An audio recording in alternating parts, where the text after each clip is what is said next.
can we talk about the fact that we could never prepare things? And that's right. You were mentioning because we were laughing about that and how things would pop into our heads right as we as your head. Oh, your head. Right. Don't you bring us into this. Literally, we never knew what was going to happen next. I think that's what made it so fun, though. Yes. Well, and you know that I'm always about the preparation. I want to prepare things, but I knew, like you were saying, that other morning shows would be, in the studio or at least doing show prep and reading papers and everything at like 2:30, 3 o'clock in the morning.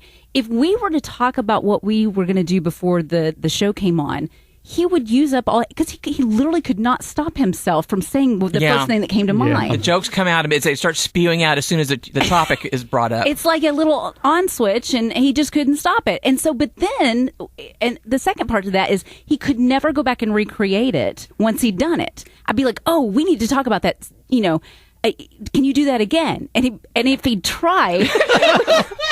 ridiculous.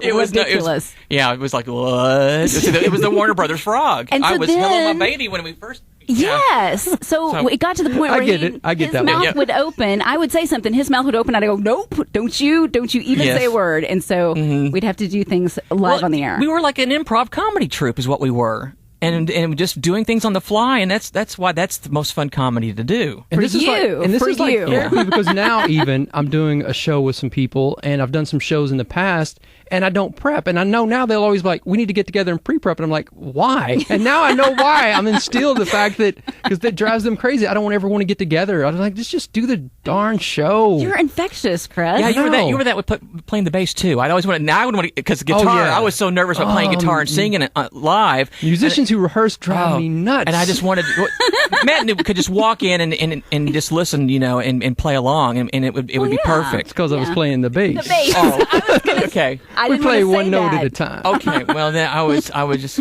Yeah. Oh, I forgot about those days. The garage band. The garage band. Yeah. That's one of the things I was going to say I regretted, and I was not part. If I was part of the garage band, it would have been to play a tambourine or something, or the cowbell. Or yes. or we could have used more cowbell. See, I heard rumors that y'all wanted some more cowbell, but I really wish that you had done that more, because you really were amazing on stage. Like when you were singing that was the fun part about it, is when it was the KVTT garage band first.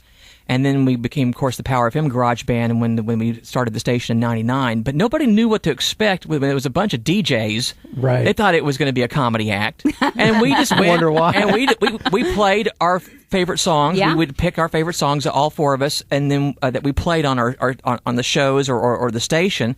And what a wonderful compliment it was when we opened for Petra, and that was the last time we ever performed. We opened for Petra? At the door. Boy, it's all been a blur for you, hasn't it? I remember opening for Plank Eye. Wow. Well, we opened for everybody. I want to write that down somewhere. Yes, our last show at the door. We were to whoever. Yeah, and we were great that night. You really were. It was tight that night. We were. And yes.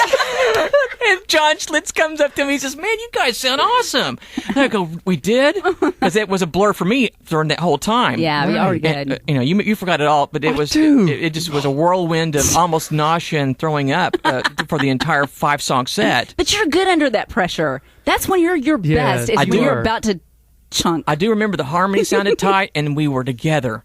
Yeah. There was a couple times in a couple shows we weren't, and I remember those. So it was like we were like playing different songs. And then at the very end, when it was over, and going, and I promise we'll never do that one again. Chris would always say that. That's funny. But see, you could get away with it because we were a bunch of DJs. Yeah, I know. Exactly right. That's right. We were like pizza. When we were great, we were great. And we were bad, we were still pretty good.